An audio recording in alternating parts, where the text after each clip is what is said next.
अस्सलाम वालेकुम, मेरा नाम डॉक्टर इब्ना सलीम है। मैं फ़िज़ियोथेरेपिस्ट हूँ। आजकल मैं फ़ातिमा ज़ोहरा G10 में काम कर रही हूँ। इससे पहले 2 साल से मैं कई नामवर हॉस्पिटल्स में काम कर चुकी हूँ। अभी जिस चीज़ के बारे में मैं आपको आगाही दूंगी वो है ऑस्टियोआर्थराइटिस, जिसको आम जुबान में घंटिया भी कहते हैं। घंटिया जोड़ों की बीमारी है कि जिसमें आपका कार्टिलेज, जोड़ों के बीच में जो कार्टिलेज होता है वो कमज़ोर हो जाता है, जिसके बायस आपकी जोड़ों की हरकत में बहुत मुश्किल होती है। आपको बहुत शदीद किस्म का दर्द होता है और सूजन रहती है। ऑस्टियोआर्थराइटिस की अलामात में जोड़ों में दर्द, सूजन और सोजिश, खास तौर पर सुबह के वक्त जोड़ों का सख्त होना इन अलामात में शामिल है। ये ज़्यादातर जो 40 साल की उम्र से ज़्यादा जो खवातीन हैं, मर्दों में भी हो सकता है लेकिन उसका जो इंसिडेंस है वो कम है, और औरतों में ये इसके होने के चांसेस ज़्यादा हैं। 40 साल से उम्र और ऐसी खवातीन जिनका मेनोपॉज है उनमें ये बीमारी आजकल बहुत कॉमन है। एक रिसर्च के मुताबिक पाकिस्तान में 25 से 30% खवातीन इस बीमारी का शिकार हैं, जिसकी वजह से उनके लिए डेली एक्टिविटीज़ करना बहुत ज़्यादा मुश्किल हो गया है।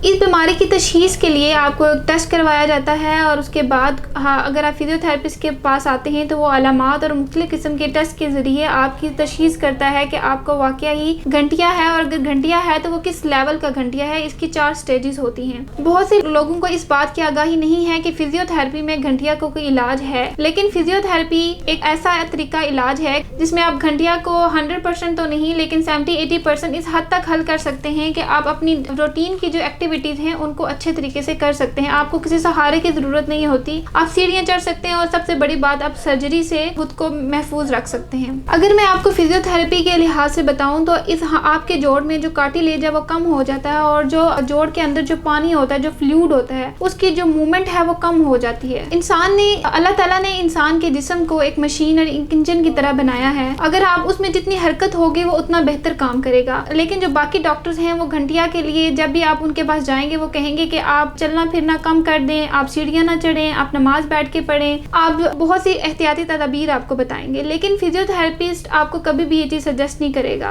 और हम आपकी वर्जिश करवाते हैं और उसके साथ आपको इस काबिल बनाते हैं कि आप बगैर सहारे के और आराम से सीढ़ियाँ चल सकते हैं, नमाज पढ़ सकते हैं और अपनी डेली एक्टिविटीज़ को अच्छे से कर सकते हैं। आपकी ऐसी एक्सरसाइज करवाई जाती है कि जिसमें आपका जो जोड़ के अंदर जो फ्लूइड होता है वो इन एंड आउट अच्छे से होता है, और आपके उस जोड़ को जिस ग़िज़ा की ज़रूरत होती है वो उसको मिल रहा होता है। आपके पट्टों के खिंचाव को कम किया जाता है, जिसकी वजह से आपके जोड़ के ऊपर से प्रेशर जो है वो कम होता है। आपके पट्टों को मजबूत किया जाता है कि आपका जोड़ जो कमजोर हो गया उसका भी जो काम है वो आपके पट्टे करें। लोगों को ये कंसेप्ट समझ नहीं आता और सिर्फ वो दवाई खाते हैं और अपनी मूवमेंट को रिस्ट्रिक्ट कर लेते हैं, जिसकी वजह से उनका ये जो दर्द है और जो कंडीशन है वो स्टॉप होने के बजाय या दर्द कम होने के बजाय ज्यादा हो रहा होता है, और वो हर आए दिन के साथ वो डिपेंडेंट हो रहे होते हैं। वो अपनी हर तरह की, इवन के वॉशरूम जाने तक, नमाज पढ़ने के लिए, सीढ़ियाँ चढ़ने के लिए, कोई भी जरा सी उतराई चढ़ाई के लिए वो लोगों पे या किसी सहारे की ज़रूरत उनको पड़ जाती है, और इवन डॉक्टर्स उनको सर्जरी रेकमेंड कर रहे होते हैं। तो फिजियोथेरेपी एक बेहतरीन इलाज है। इसमें बहुत सी मशकें या एक्सरसाइज और कुछ थेरेपीज हैं जो हम सजेस्ट करते हैं। कुछ मैं आपको यहाँ पे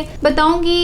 फिजियोथेरेपी की कुछ मशकें जो आमतौर पे हम घर में लोगों को बताते हैं कि आपने लाजमी करनी है, इस तरह और बहुत सी एहतियातें हैं जो हम लोगों को बता रहे होते हैं, और यहाँ पे भी हम उनको ऐसी मशकें हैं जो हमने खुद करनी होती है, वो हम घर के लिए नहीं बता सकते। घर के लिए जो मशकें हैं कुछ मैं अगर आपको बताऊं, ये आपने मैं एज ए फिजियोथेरेपिस्ट पेशेंट्स को ये मशवरा देती हूँ कि वो इन थेरेपीज या इन मशकों को ऐसे घर में करें जैसे वो खाना स्किप नहीं करते, इस तरह उन्होंने ये मशकें स्किप नहीं करनी, क्योंकि वो उस जोड़ के लिए बहुत ज़्यादा लाजमी होती हैं, और ये 100% इसका हमने इफेक्ट देखा, और बहुत पेशेंट जो है इसे बेहतर महसूस करते हैं। देखने में ये बहुत मामूली हैं लेकिन इनका जो इफेक्ट है वो बहुत ज़्यादा अच्छा है। इसमें आपने पीठ के बल लेटना है, अपनी टांगें सीधी करनी है, अपने घुटनों के नीचे तकिया रखना है और अपने घुटनों को तकिए पे दबाना है, ठीक है, दबाना है, और उसको आपने होल्ड करना है 5 सेकंड्स के लिए या 10 सेकंड्स के लिए, ठीक है। और आपने यही मश्क जो है वो 10 दफ़ा दोहरानी है।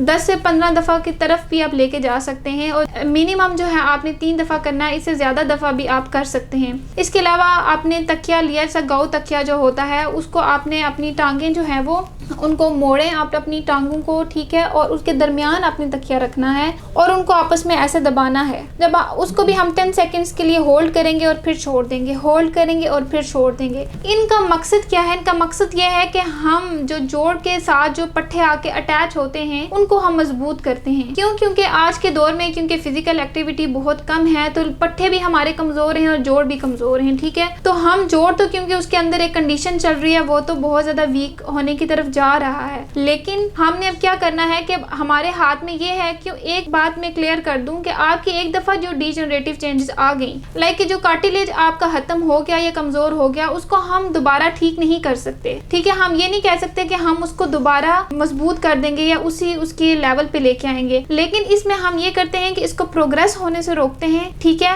और जो बाकी उसके आसपास के स्ट्रक्चर्स हैं हम उनको हेल्दी करने की कोशिश करते हैं। उसमें एक तो मैंने आपको बताया फ्लूइड का, वो हम पेशेंट्स पे खुद अप्लाई करते हैं वो टेक्निक्स। इसके अलावा पट्टे जो हैं वो इन एक्सरसाइजेस के थ्रू आप उनको मजबूत करते हैं, और जो पट्टे जब मजबूत होते हैं जोड़ के ऊपर से वो प्रेशर हटता है, पट्टे वो जोड़ का कुछ काम कर रहे होते हैं जिसकी वजह से आप जो है वो रिलैक्स फील कर रहे होते हैं। इसके अलावा और एक्सरसाइजेज हैं कि आप अपनी हवा में लेके जाएं, टांग बिल्कुल आप पीठ के बल लेटें, हवा में लेके जाएं, फिर आहिस्ता आहिस्ता उसको नीचे लेके आएं, हवा में लेके जाएं और फिर आहिस्ता आहिस्ता नीचे लेके आएं। ये भी आपने 10 से 15 दफ़ा आप एक टाइम में करेंगे। ठीक है, और दिन में 3 दफ़ा आप करें, इससे ज़्यादा दफ़ा भी कर सकते हैं। इसके अलावा आप खड़े होके अपनी एक टांग पे वजन डालें, ठीक है, थोड़ी देर के लिए, फिर इस तरह आप दूसरी टांग पे वजन डालें। इस तरह हम पेशेंट टू पेशेंट भी बता रहे होते हैं, एक्सरसाइजेज जो हैं वो वेरी कर रही होती हैं और टेक्निक्स वेरी करती हैं, और ये भी हमने देखना होता है कि जो उसका लेवल क्या चल रहा है गंठिया का। तो आज की वीडियो के लिए इतना ही, और आपको होप्स हो कि अवेयरनेस होगी और अगर किसी भी आपके इर्द गिर्द या आपको अल्लाह ना करे इस तरह के कोई मसले मसाइल हैं तो लाजमी फिजियोथेरेपिस्ट को कंसल्ट करें, बजाय इसके कि आप बहुत ज़्यादा मेडिसिन लें, एक्स्ट्रा टेस्ट करवाएं और सर्जरी की तरफ जाएं। Thank you so much.